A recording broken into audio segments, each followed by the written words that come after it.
Tadi sudah kita turunkan atau sudah kita bahas apa yang diturunkan oleh Euler gitu ya, oleh Euler, bahwa satu buah kolom sepanjang L yang menerima gaya tekan, properti penampangnya E dan I begitu, maka P kritisnya itu adalah Pi kuadrat EI per L ya. Misalnya demikian. Nah, selanjutnya penelitian selanjutnya ini sudah bukan Euler lagi tapi melanjutkan kerjanya Euler. Ada orang yang mencoba bagaimana kalau dua ujungnya ini bukan sendi ya.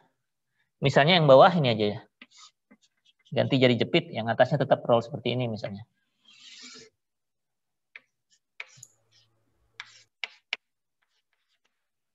Gitu misalnya ya.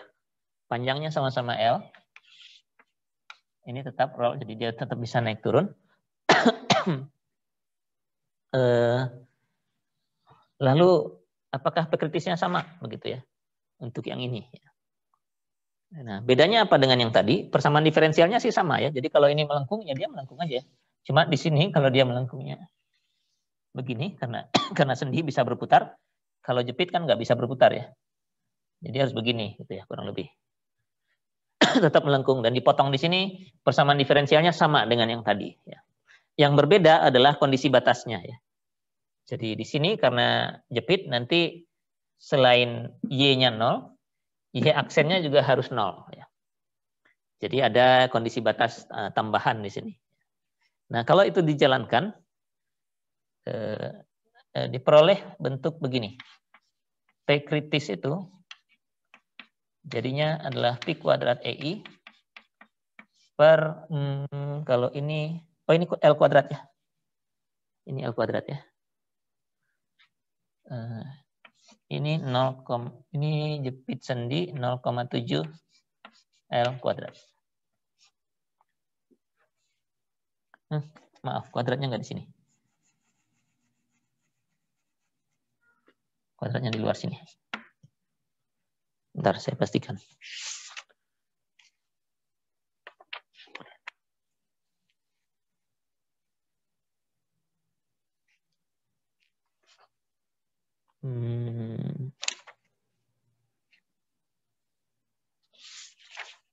Ya, begitu ya. Lalu kalau kondisinya apalagi yang belum? Kondisinya gini misalnya. Kasih gaya P gitu ya. Di atasnya bebas, tidak ada tumpuannya. Dia mungkin bisa melengkungnya gini. Gitu ya. Jadi setelah ditekan gitu dia pergi ke sana. Nah, ini P kritisnya P kritis Pi kuadrat EI per 2L kuadrat. Ya. Satu lagi yang ideal itu adalah yang begini.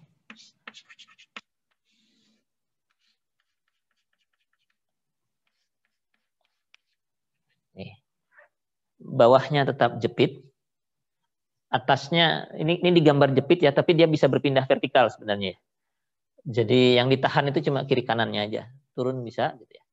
Sehingga kalau ditekan begini, dia bucklingnya akan berbentuk seperti ini. Nah, gitu ya.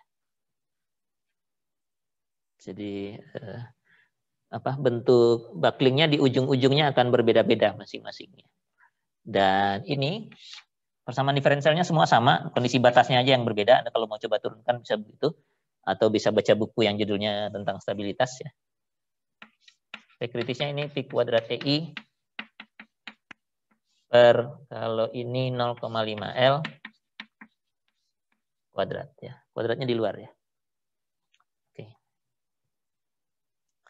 Nah, setelah mendapatkan yang begini-begini, maka secara umum ditulisnya P kritis itu adalah Pi kuadrat EI per LE ya. LE kuadrat, di mana LE itu adalah panjang efektif. Disebutnya panjang efektif gitu ya.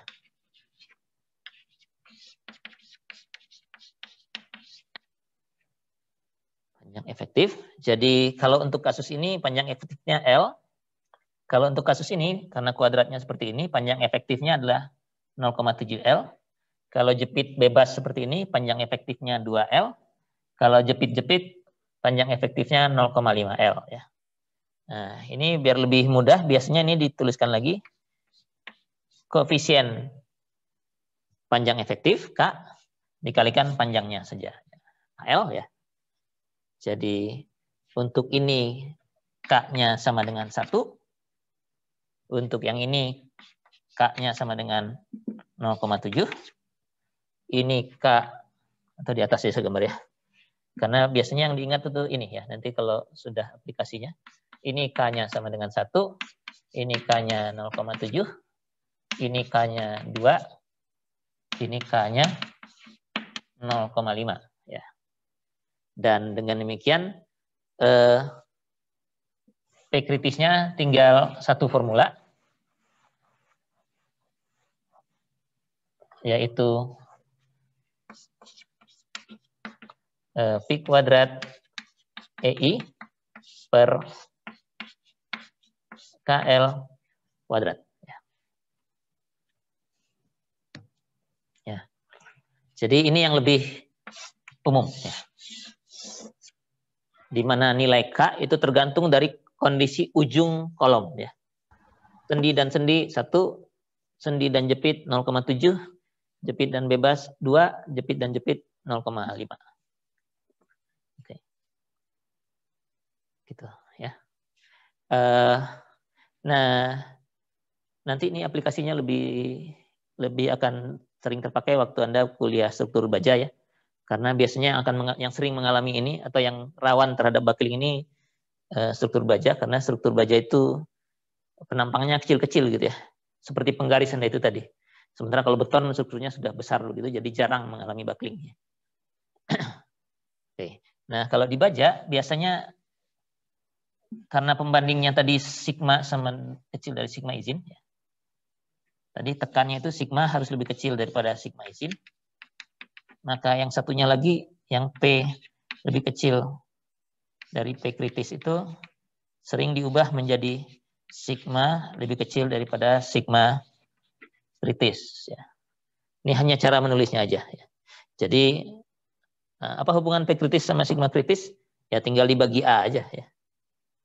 Jadi sigma kritis, P kritis dibagi A. Jadi tinggal masukkan aja. Pi kuadrat EI per KL kuadrat, ada hanya di bawah ya.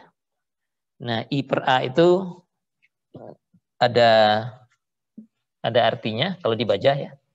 Di penampang baja ada istilah R itu sama dengan I per A.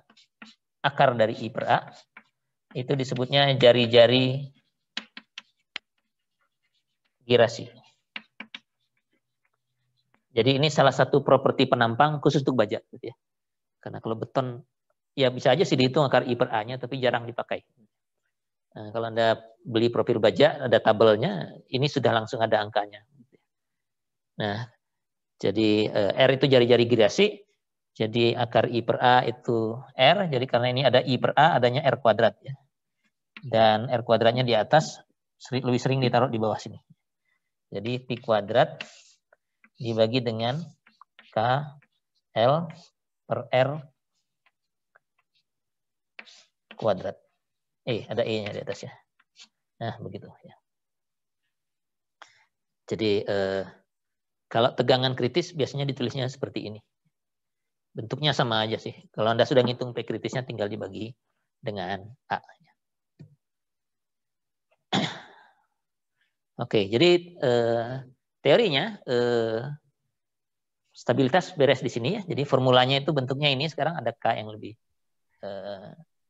lebih umum jadinya ya. K-nya bisa 1,5, 0,7 atau 2. Karena kita hanya berurusan dengan tumpuan ideal ya. Kalau bagian dari bangunan nanti hasilnya akan beda lagi K-nya ya. Jadi kalau kolom ini misalnya bagian dari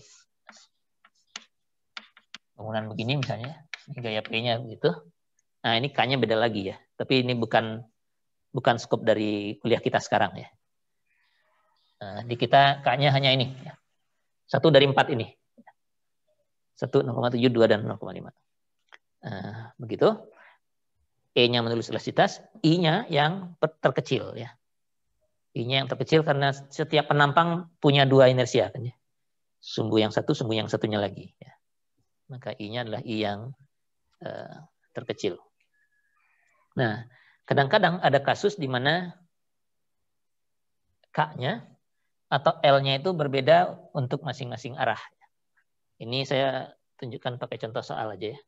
Terakhir sebelum penutup.